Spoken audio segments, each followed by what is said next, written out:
Morning, I spoke with Kansas wheat farmers Vance and Louise Ehmke about what they and their fellow farmers want to see from Congress. Well, for us, it would probably increase it. Another area that would be good for us would be, lessening up some of the problem with the state taxes. But honest to God, I mean, we need to cut the budget, and farmers need to be doing their part on that. The USDA. We want to participate. Go ahead. I'm sorry. No, Louise, please finish. What were you going to say?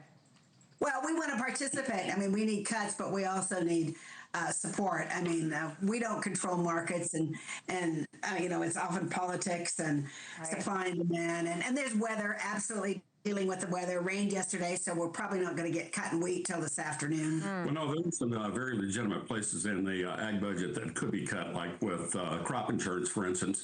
A GAO study here just recently said crop insurance companies were being reimbursed about 16-17%, and when the market is really about 10%, and consequently there'd be millions of dollars that could be saved just by doing that. Well, we do know the USDA paid out around $279.5 billion in commodity subsidies last year. Over the past 2 decades, the largest 10% of commodity farms got 80% of the subsidy payments.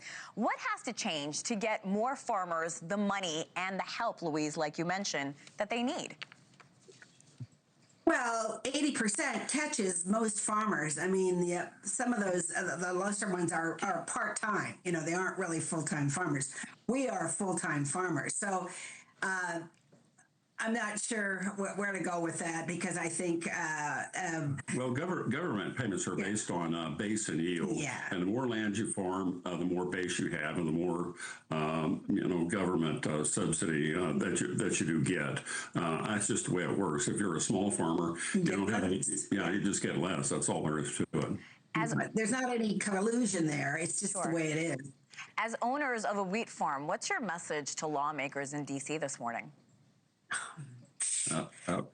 Wake up and smell the coffee burning. Yeah, I mean... No, we need to cut the budget. Warren Buffett was saying, honest God, we need to increase taxes. I mean, we do have a budget problem. Louise and I run a business here, and we're very attuned to, the balance sheet and cash flow and things like that, and the amount of debt that we're carrying. And the United States just has too much debt.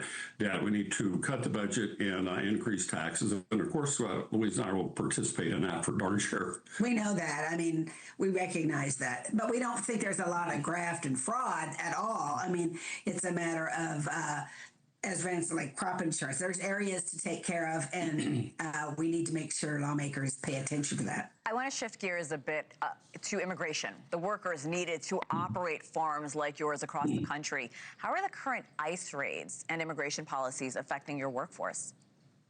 Well, so far here in this area, we have not had, ICE raids like that, but we're very, very concerned about it. We have a very definite need for seasonal workers, these undocumented workers up here in the United States. Without a doubt, we need to figure out ways to keep those people here and keep them legal. USDA ERS says 43% of the farm workers here in the United States are undocumented, and if you threw those people out, we would have a food crisis instantly. I mean, those workers work at other farms, not just farms.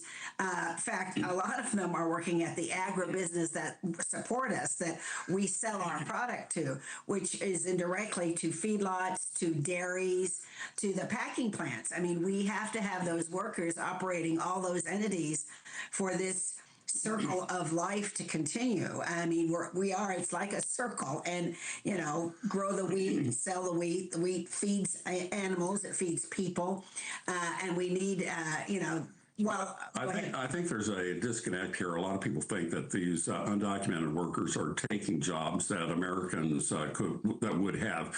The reality here, they're taking jobs that Americans don't want. You want to quit your job here in Chicago and apply for a job on the kill floor down here in Garden City at a packing plant? No.